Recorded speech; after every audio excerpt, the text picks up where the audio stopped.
So I am of the opinion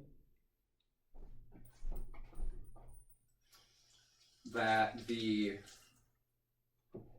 war in Ukraine is already over, and the reason the Russian President Vladimir Putin refuses to negotiate further with the United States and the Ukrainian President, I'm sorry, I don't really know his name, Zelensky, is because he understands that President Putin understands that he has already won the conflict and he is waiting for the Ukrainian government to officially capitulate.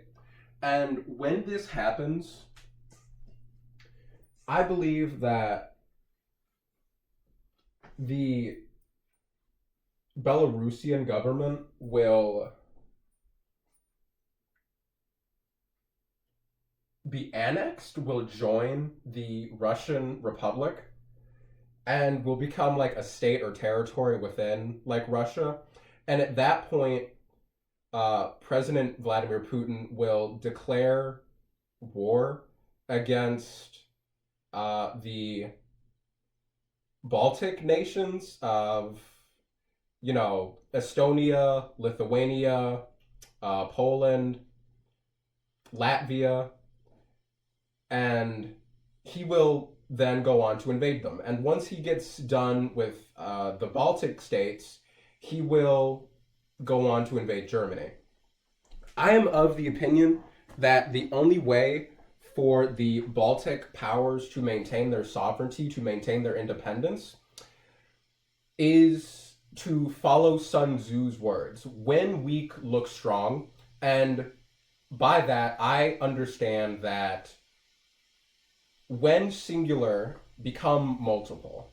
And so I believe that the governments of those territories, Poland, Lithuania, Latvia, Estonia, should have like a collaborative government to improve their personal border security, because that is the only way they will hold out long term against the Russian offensive.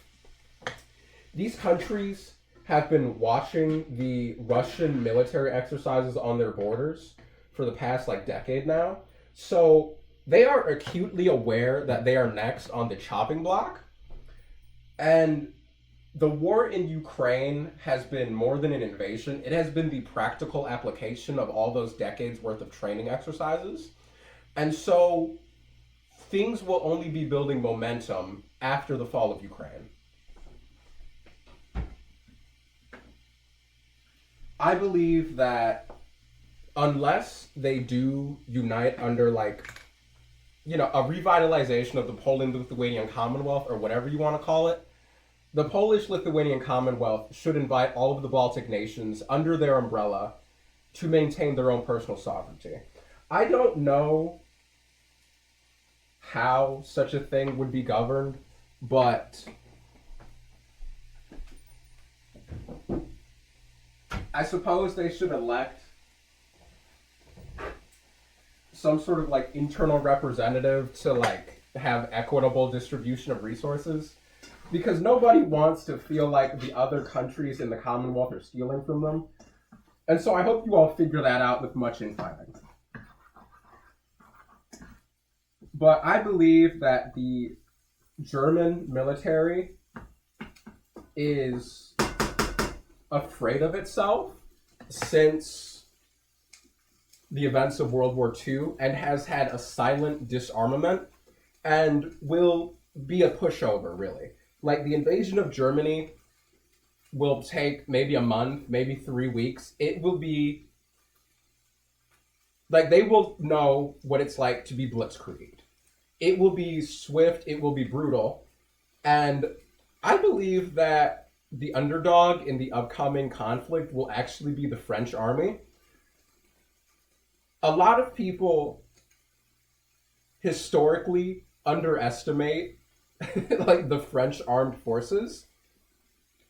Not every country has proper documentation of their military service history, but at least within Europe, I don't think any other country has had as many historical victories as the French army.